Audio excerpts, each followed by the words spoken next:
L'information vient de tomber. Que se passe-t-il à la frontière nord de l'État d'Israël et au Liban?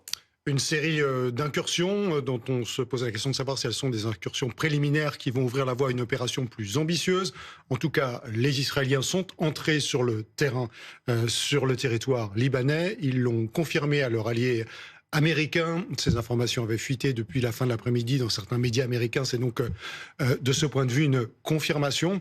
L'autre information importante de la soirée, Eric, c'est que Israël indique vouloir procéder à une opération limitée. Donc on ne va pas reproduire ce à quoi on avait assisté dans les années 80, en 1982, en 2006, avec une offensive massive qui pourrait aller très loin, potentiellement jusqu'à la capitale. Non, là, il s'agit d'une opération limitée qui a pour objectif assez clairement affiché de démanteler, d'anéantir l'arsenal du Hezbollah susceptible de toucher le nord d'Israël. L'armée israélienne qui déclare à l'instant 3 zones frontalières du Liban, zones militaires fermées. Est-ce que ça veut dire clairement, Thierry Arnaud, qu'au moment où l'on se parle, les choses sont en train de s'accélérer, de se préciser? Oui, on est en train de prendre le contrôle d'une partie du territoire libanais, encore une fois, pour le désarmer, pour dire les choses clairement.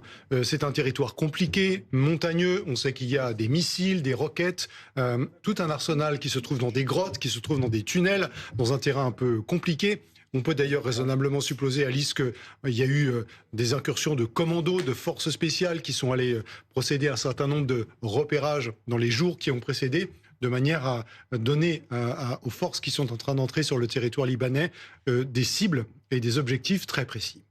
Donc on doit s'attendre à une opération de courte durée ou du moins limitée. C'est ce que l'on sait a priori à ce stade de cette opération. C'est communiqué d'une part par les Israéliens aux Américains. Ce sont les informations officielles du gouvernement israélien qui commencent à tomber effectivement. Une opération limitée. Tout ça pour rassurer un petit peu et rassurer Washington en particulier. Thierry, quand Israël dit il y a peut-être aussi du double langage. Israël dit il s'agit d'opérations limitées, comprenons ciblées. Voilà. Enfin, il s'agit clairement d'incursion de l'armée israélienne avec des chars dans le sud du Liban. Donc c'est un peu...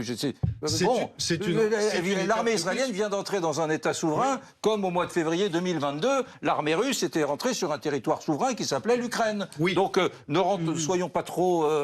mais on ne sonne pas autour du pot, Eric. Oui, limité. Je vois écrit en bas, là, des opérations terrestres limitées. Oui. Je pense même qu'il faudrait changer ce... Parce que l'armée israélienne vient d'entrer au Liban. Oui, mais on peut à la fois dire qu'on entre sur le Liban, on peut aussi observer que ça fait des semaines que les forces israéliennes sont présentes au Liban par définition, elles sont dans le ciel libanais en permanence. Donc de ce point de vue, dire que Israël opère militairement sur le territoire libanais, ça ne date pas de ce soir, ça date de plusieurs semaines maintenant. Et ensuite, l'idée c'est de dire que parmi les options qui sont sur la table, il ne s'agit pas d'aller conquérir et d'occuper l'ensemble du pays, il s'agit d'aller prioritairement dans le sud du pays, annihiler l'arsenal du Hezbollah. C'est ça qu'il faut comprendre par l'emploi de cet objectif, cet adjectif limité.